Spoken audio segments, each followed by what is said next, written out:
everyone. Welcome back to the Edgar Allan Poe Birthday Celebration.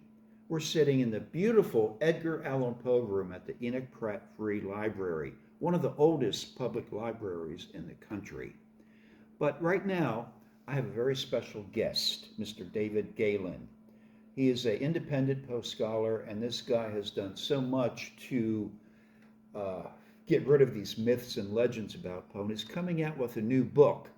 And David, introduce yourself and tell the people who you are and just briefly about your book. Well, I just want to thank you for inviting me to participate in this, first of all.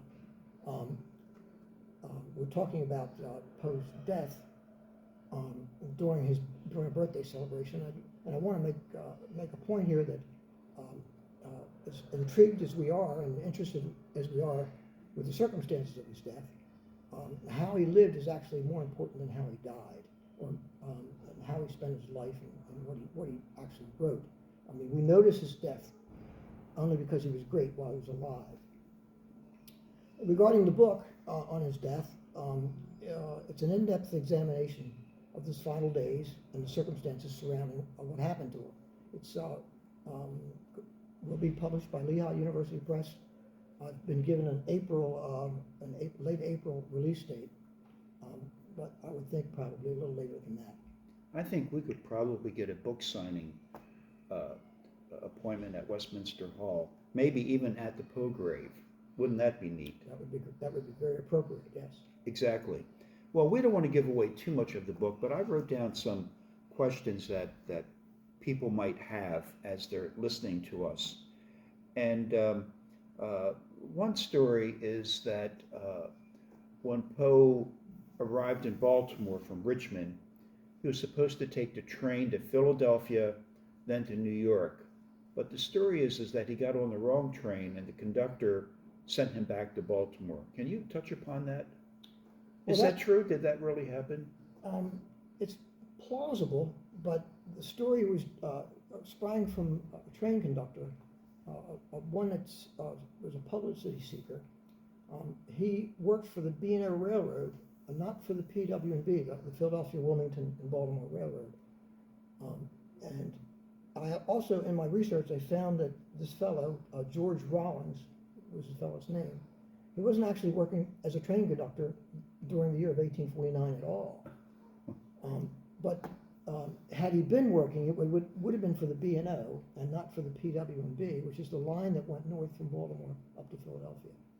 So anyway, that story came from him many years after Poe died, and so it's possible, it's plausible that Poe actually got on the train and was turned around, but the information that we have and the source of that story really is unsupported. Puts doubt into that particular story. Right. And it seems like with Poe, after his death, there were so many people that came forward with stories about Poe. You know, I saw Poe do this, and I was with Poe. And it's almost comical. When you look at all these people, all the stories about Poe, you would get the impression that there were, dozens of people hanging around Poe at every point during his death and after his death. Well, there were a lot of people that came forward to sponge his fame after he died, of course. Not the least of which was the doctor attending him in the hospital. Dr. Moran. Dr. John J. Moran. He came forward after Poe. Well, actually, he was involved certainly in the preparation and the burial of Poe. But he really came forward after Poe died to milk Poe's fame. And to make some money out of it. I mean, didn't he, when he would give these lectures around the country, isn't it true that he would change the facts surrounding Poe's death to suit the particular audience that he was talking to? He certainly changed the story, which with each recital, the story became more involved, more elaborate, and more grandiose. But yeah, he never told the same story twice. He had Poe, quoting extensive verses from the Bible and from the Raven, I believe. And, I can just see the audience sitting there going, wow, that's really neat. And he was thriving off of that. And I can just see him adding more to it as he went along. That's really a shame considering that he was the last person that saw Poe alive. But I have a follow-up question on Dr. Moran. Just how involved was he with Poe's treatment at the hospital? Well, that's a good question. We really don't know. According to Moran, he was there at Poe's bedside the entire time he was in the building. There was another doctor who was serving as an intern at the time who came forward afterwards to refute everything that Moran said. It's very possible that when Poe arrived at the hospital, his identity was not established immediately. Well, wait a minute. How did he get to the hospital? I mean, he was found on Lombard Street. He was found at a tavern on Lombard Street, and he was sent to the hospital, not taken. He was sent on his own to the hospital. And my research indicates a strong possibility that they didn't know who he was when he first arrived, and they probably put him in the indigent ward on the 4th floor, the drunk tank, if you will, to sleep it off, and that probably was the straw that broke the camel's back as far as his death goes.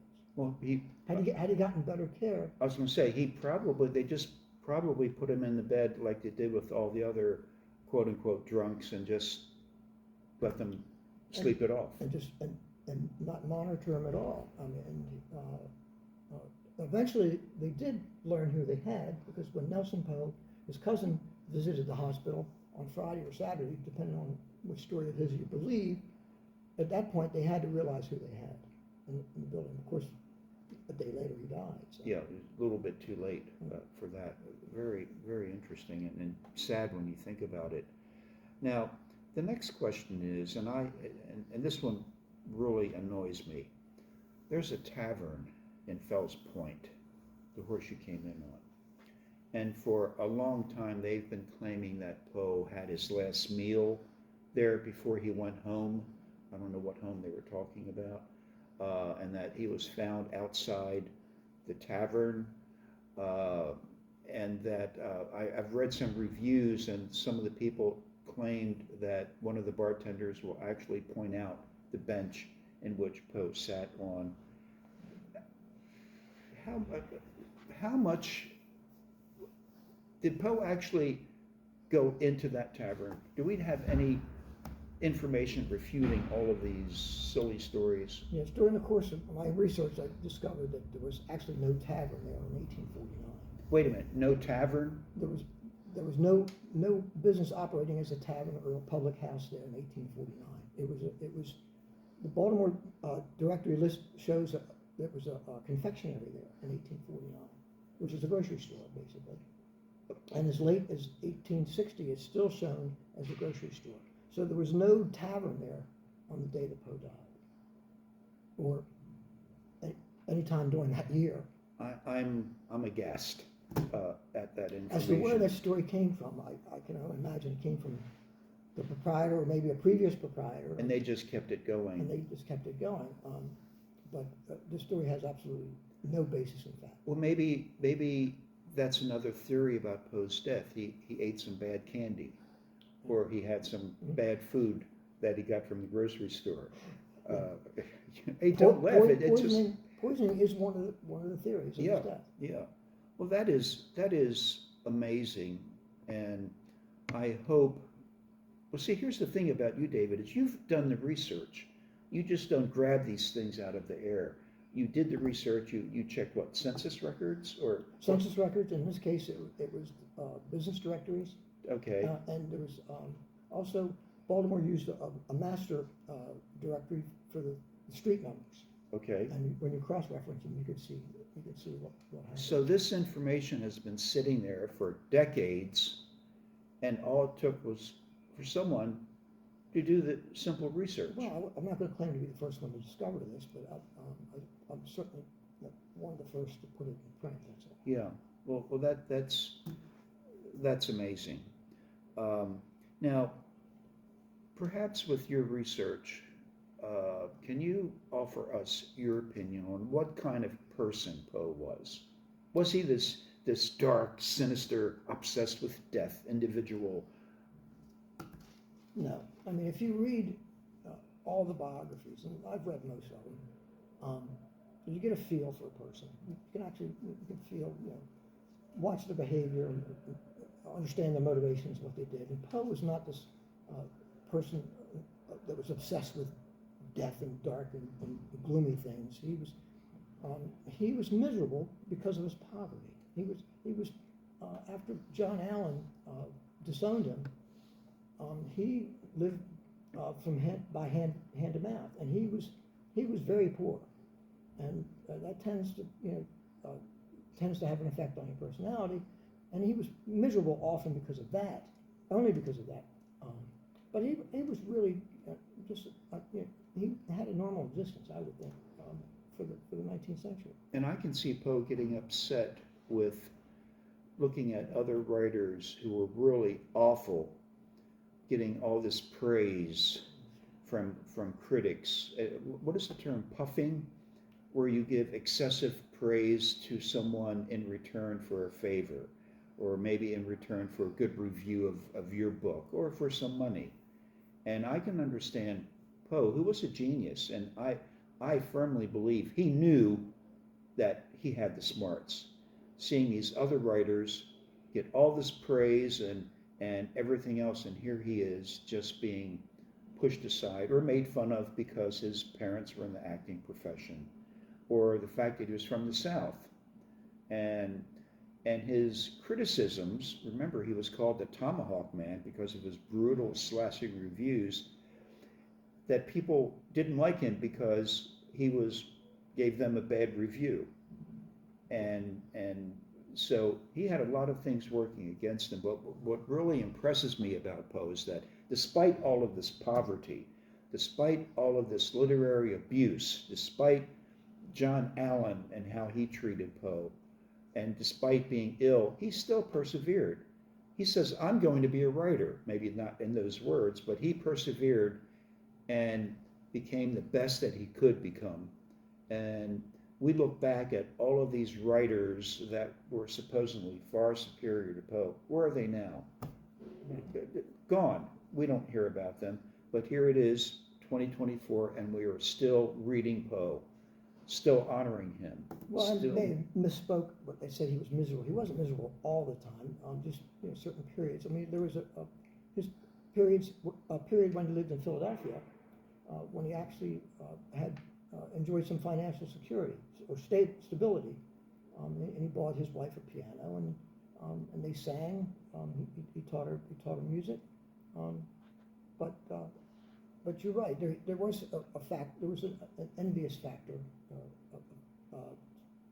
to the writers of lesser ability that was getting fame. So, right. Yeah. And I'm glad you mentioned his wife Virginia, because I've read letters about that Poe wrote to people expressing his sadness and his frustration with her illness, consumption, tuberculosis, and how she would cough up blood and he just couldn't stand it. And he would go through these times of absolute agony, not realizing if she was going to live or die or just drown in her own blood. So I know in the last few years of her life, that had a profound influence, Certainly. on his behavior. But still, he persevered, and he became the best that he could become. And like I said, 2024, here we are, birthday celebrations, books about Poe, and we still honor the man. Well, Poe knew, certainly after The Raven was published, that he was going to be immortal. I mean, he knew that he was going to enjoy substantial fame. It wasn't like he struggled in anonymity, after that. I mean, he was a genuine celebrity. His name became a household word. After The Raven was published, people wanted to know him. They wanted his autograph. And he was known as the Raven. His nickname became the Raven. I mean, unbelievable. And I can just see him walking down the street and people going, there goes Edgar Allan Poe. And I read this one story, maybe you've heard it also, where children would run behind him with sticks and hit his heels as he was walking, and he would they turn around they and would, go, "Nevermore," and scare the kids. they would flap their arms like a raven, like a bird, and walk behind them. Yeah, and I bet he loved it. He loved every minute of it. Very interesting. Now, let's talk briefly about the three graves of Edgar Allan Poe. Three graves. All Well, right. Now, what's going on here? Well, that wasn't intentional. It was accidental, of course.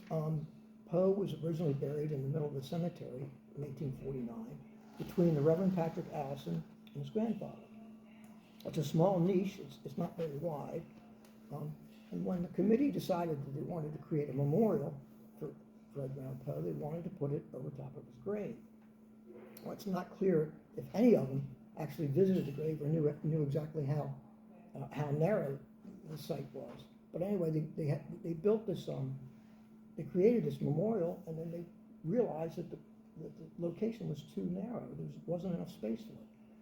So they disinterred him. They decided to exhume his remains and move him 12 feet down to the end of the family lot. Not very far. Not very far, Yeah.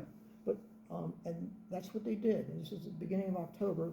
They moved him down to the end of the family lot, and they put the monument over top of his grave there. That monument originally sat behind the church, over top of his grave. The one that's at the corner of the graveyard today. It originally sat behind the church. But the committee immediately did not like the location. They thought the church was hiding it. They thought the location too obscure. It was a hidden grave. Now it's going to be a hidden monument. That was what they were saying. So they postponed the ceremonies. They got permission from the people that were already buried up in the corner, and they selected that location, of course. And they exhumed him another time. They dug up his remains a second time and moved him over to the corner. So making three burials. I would love to have been a fly on the wall of that committee. And if any of you have ever served on a committee, you'll know what I'm talking about. Someone in that committee said, "Hey, this is a great idea. Let's just move him over 12 feet. And everyone else, "Hey, that's a great idea." And once they moved him, it was like, "Oh, maybe we should have thought this out better." And then they finally moved him a third time. And I think that's so amazing that even in death, poor Poe couldn't stay in one place.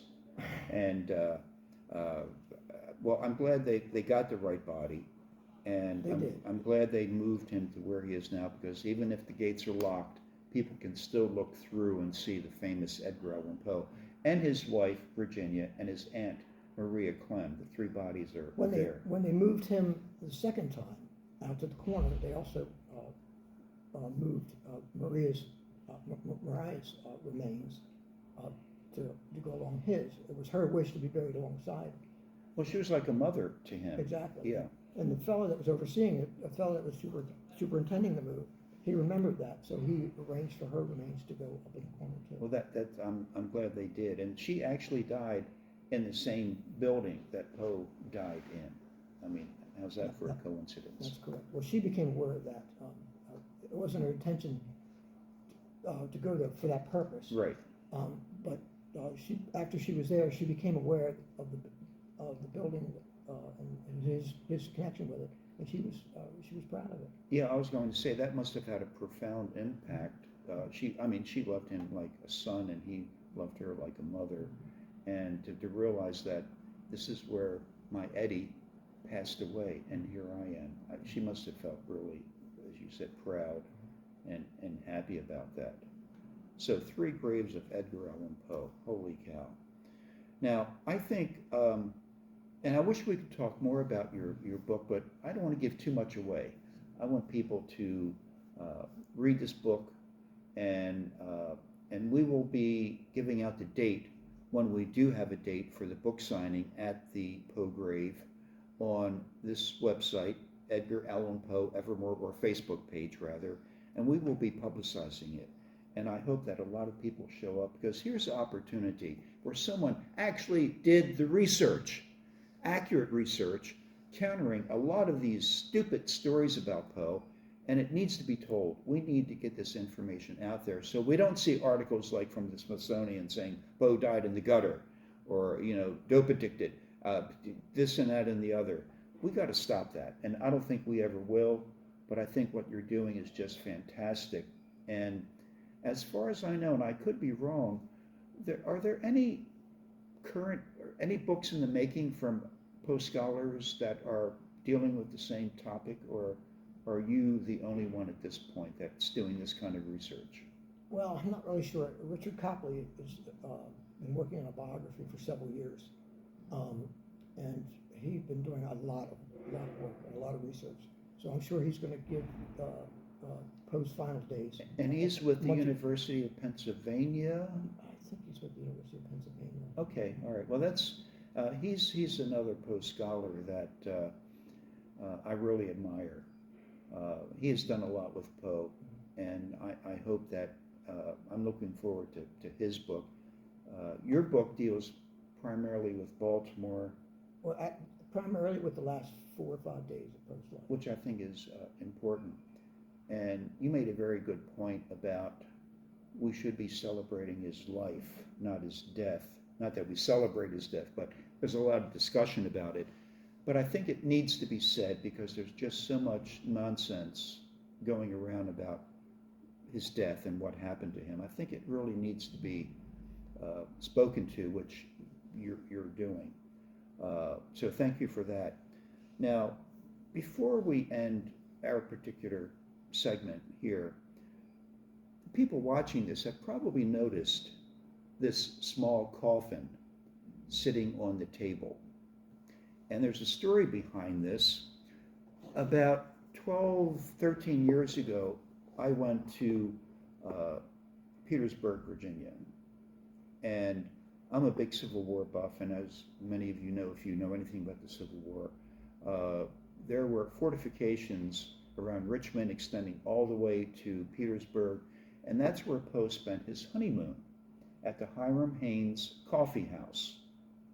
And for a number of years, that was open as the Hiram Haynes Coffee House. You could go have a meal and listen to music, but the audience wasn't there, so the place closed.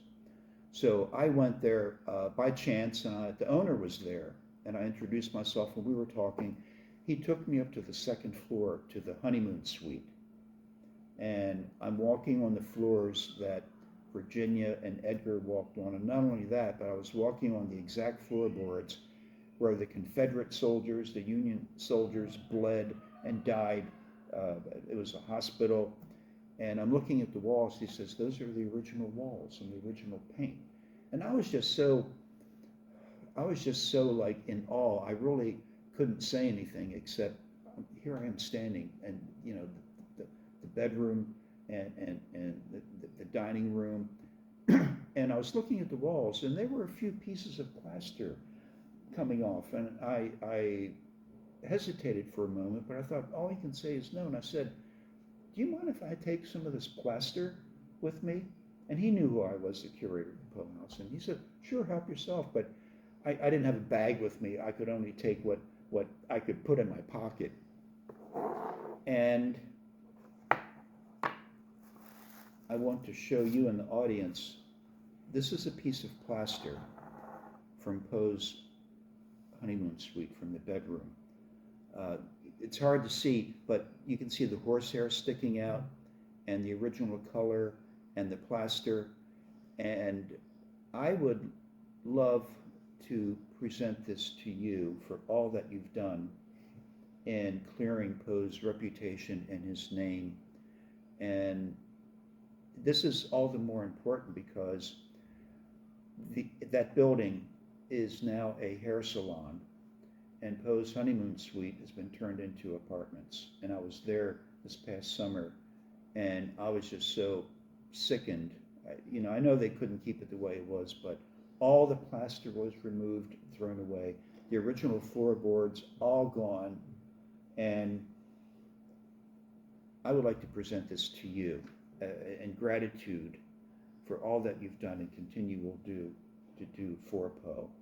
Thank you, Jack. Thank So, you very much. So I hope you enjoy it and take care of it. And This is really something to have a piece of the original building. yes, I mean, at least the building still survives. I mean, if they haven't bulldozed it like they did up in New York City. right. but still, I mean, like you said, it's been modified to the point of unrecognizability now. Right, and all the plaster is gone. They cleaned off the walls, which is why I'm saying this makes this all the more valuable. Not necessarily money-wise, although I'm sure there's somebody out there that would pay a pretty penny for this, but the fact that... You won't see it on eBay. Right, exactly. So you can put it back in the coffin if you wish, and I hope you take care of it. Thank you very much. Sure. So there you go. All right. Well, time to move on, and what I would like to do at this point is to talk a little bit about the Poe Toaster. And David, don't go anywhere because you're included in this, all right? The Poe Toaster, whether you like it or not. That's the next act. When we're through here, Act 5, I believe, will be at the Poe grave, live on Facebook, where the Poe Toaster will give his annual tribute, and you don't want to miss that. So the Poe Toaster tribute, as far as I know, began in the late 1940s. In 1976 was the Baltimore Bicentennial, and we were celebrating Baltimore, and I was a tour guide at the Westminster Church. And come to find out that many of the people involved with the history of Baltimore, soldiers and mercantile people, generals, are buried in Westminster. So I had to do research. So I found this article that was published in 1950 by the Sun Papers, and they were interviewing the pastor of the church at the time. And he was complaining about how difficult it was keeping up an old building. Money was tight, the congregation was small. And through my research, I discovered that the Sun Papers did an article like that like every 10 years. Only the thing that changed was the pastor. In this article, it was about 8 pages long. Midway through was a little paragraph where the pastor just, I think, just threw this out for the writer, indicating that, and I'm paraphrasing, that the person who leaves the fine gift and liquor on Poe's grave is probably a jokester. So I saw that and I thought, what's he talking about? It didn't say on Poe's death or his birth date, but I thought something is left on Poe's grave. So this came out in early October. I thought, well, October 7th is coming up. I wonder if anyone is doing anything special on the Poe grave. So being young and foolish at the time, I thought, well, I'm going to spend the night. And I did. I spent the night in my car, parked right outside the gates where the Poe monument is. Now, at that time, there was no university hospital. There was no, actually, there was the hospital, but not the School of Nursing across the street, and the Veterans Hospital, which is now there. The area, no pun intended, was dead. The street lamps were very dull, and there was just nothing going on. So I'm sitting in my car, and around 3:30 in the morning, nature calls. And I thought, I need to find a men's room. So I ran down the street to the University Hospital, used the men's room, ran back to my car. I'm sitting in my car, catching my breath, and I'm looking over at the Poe monument, and it was dark. I mean, you go there tonight, and I mean, in the middle of the night, it's very bright with all the new street lights. And I saw something dark at the base of the Poe monument. So I'm looking at it, still trying to catch my breath. I thought, that wasn't there before, so I get out of my car, and I'm walking very slowly to the gates. As I'm getting closer, my eyes are becoming adjusted to the darkness. And as I got to the gates, I'm looking, and there it was, 3 red roses and a bottle of Amontillado. And I went, holy cow! Now, I didn't use the word cow. I'm just substituting that for the word that I actually used that I don't want to say right now. But it was a nasty word. And I'm looking around like, I don't know what I was looking for. So not only am I catching my breath, but my heart is pounding. It's still going on. The tribute was still going on. So that morning, I gathered the roses and the Amontillado, and I went across the street to where the sexton of the church was living.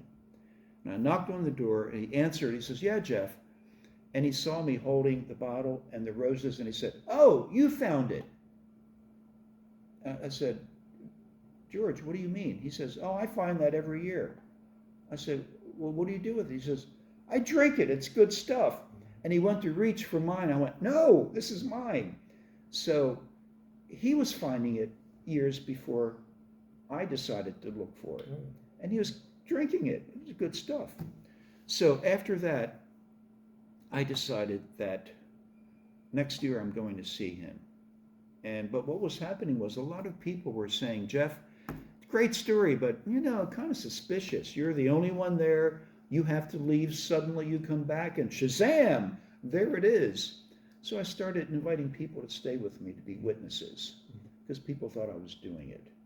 And for a number of years, actually through 2009, I've spent the night there on the eve of Poe's birth with people, and we've seen this guy dressed in black with a white scarf and black hat placed a tribute on the Poe grave, but we never made any attempt to interfere. I told myself, I said, we can observe, but we're not going to interfere. We're not going to identify the person because as far as I'm concerned, it's none of our business.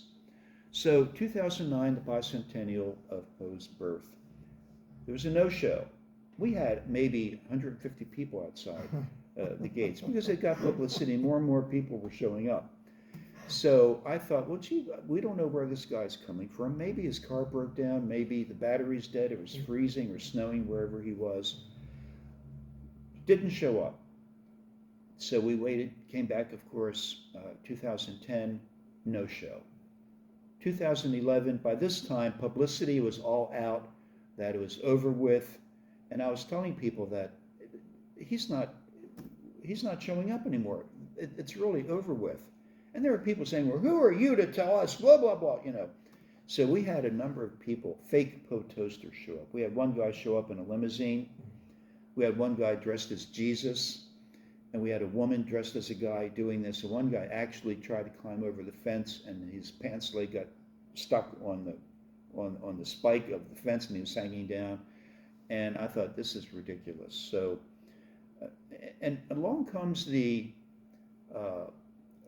Maryland Historical Society. They were getting a lot of phone calls from people, for whatever reason people were calling them, I don't know, wanting to know about the Poe Toaster. So they decided to resurrect this tribute, to bring it back, but as a public event, because usually when the Poe Toaster showed up, it was in the middle of the night. So they wanted an event where everybody could attend, could see it, and participate in observing this tribute. So I heard about this and I thought, oh, it's going to be a circus. They're going to turn it into something that's really awful. But when I spoke to them, they said, Jeff, we're very serious about this. We want this event to continue. We're getting a lot of phone calls. So they held a contest, and they wanted me to be one of the judges. At first I hesitated, but I thought, if I'm not part of this, I have no say-so. I have no control. I can't say anything. But if I'm a judge, I can at least have an opinion. And you were also one of the judges. And if you remember, we had maybe 15 or 20 people audition to be the Poe Toaster. And I'll never forget this young lady from Florida. And they held it in their auditorium. And they had a mock-up of the Poe monument so people could use that in their presentation on what they would do. And she had this very flimsy white outfit, and she was dancing around the monument. And I'm thinking, okay, she's from Florida. January 19th in Florida is probably 80-some degrees. In Baltimore, it's like -10. So I applaud her ingenuity, but I thought, no, she's not going to do it. And many of them, if you remember, just really didn't do anything special. But the last guy that showed up, he walked on the stage dressed in black, playing the violin, because they wanted people to use music, dance, or whatever, playing the violin. And immediately I thought, oh, okay, this is different. And I looked at you. You're at the opposite end of the table, and you were like, I'm not going to speak for you, but you had the expression like, oh, finally somebody that's doing something different. And he approached the mock-up of the Poe monument, and he put the violin down, and he pulled out the cognac, gave a toast to Poe, and spoke, had a Latin tribute to Poe, giving the tribute in Latin. I thought, okay, this is getting better. So he finally finished, and he picked up the violin and started playing again, and he walked off the stage. I knew this is the guy. And we selected him. It was unanimous. And the first time he appeared at the Poe grave, it was, I believe, 4 o'clock in the afternoon. We had about 200 people at the Poe grave, standing away from the Poe grave, but up in the porch. And I'm going, 200 people, this is crazy. And I looked in the audience and I saw this young girl, maybe 8 or 9 years old, holding her daddy's arm. Okay, I'm going, this should be interesting. So his cue came on. He was walking up the pathway, playing the violin. Her eyes were getting wide, and she's going, Daddy, Daddy, there he is, Daddy, there he is. And the minute I saw that, I knew we made the right decision. Because all during his tribute, she was just like, her eyes were wide open, clutching Daddy's arm. And I thought, one of these days when she's old, has a family of her own, she's going to be telling her grandchildren how she and her dad went to the Poe grave and saw this mysterious visitor. And everyone was very quiet, very respectful. And when he left, people, they were still quiet. And I'm going, well, I got to say something. I said, well, thank you for coming, everyone. I think we should really give a hand to the Maryland Historical Society for resurrecting this, and to give a hand to the Poe Toaster. And it was like, everybody was just really crazy about it. So at that point, I knew we made the right decision. So he has continued doing this, even through COVID. So he will be at the 5 o'clock hour. He will appear at the Poe grave and do his tribute. And when he leaves is when we will have our Toast to Poe. And we have Mr. Ron Savage from WCBM Talk Radio. We have actor Mark Redfield and myself, and we will be reading the Toast to Poe, and each one will have their own particular tribute to Poe. We will have the ceremonial Poe cake, which I'll design, and we cut a slice for the people in the audience, a ceremonial slice for everyone around the world. And then we will be reading the Governor's Proclamation. So we really want to make it a tribute to Poe, and we want people to enjoy it. So I hope you all come back at 5 p.m. to witness the finale of the original Edgar Allan Poe birthday celebration for 2024.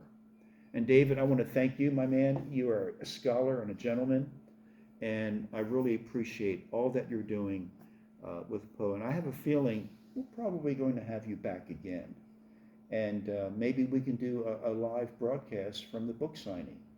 And I urge all of you to buy his book and educate yourself about the death of Poe, where you can be an ambassador for Poe's reputation to your friends and everyone else. I think that's a good idea, don't you? Well, thank you again, David, and thank you all, and I'll see you in a few minutes live at the grave of Edgar Allan Poe. Thank you. See you soon.